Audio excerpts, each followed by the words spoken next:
আমি ব্রাহ্মণবাড়িয়া বাংলাদেশ থেকে বলছি। জি বলেন। জি শেখ, ভালো আছেন? জি আলহামদুলিল্লাহ, ভালো আছেন আপনারা? আল্লাহ ভালো রাখুন। বলেন প্রশ্ন আপনার।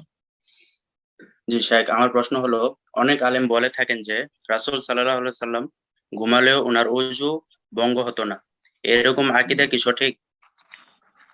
হ্যাঁ, এটা ঠিক। নবী সাল্লাল্লাহু আলাইহি ওয়াসাল্লাম সম্পর্কে সহিহ বুখারীর হাদিস রয়েছে, তানামু আইনায়া ওয়ালা ইয়ানামু কলবি।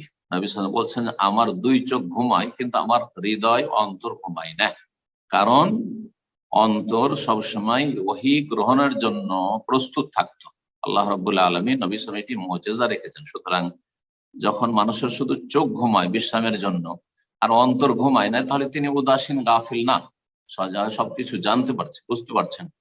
সুতরাং ওযু নষ্ট হলে তিনি জানতে পারতেন। জি, আল্লাহ তাআলা আলাম। জি।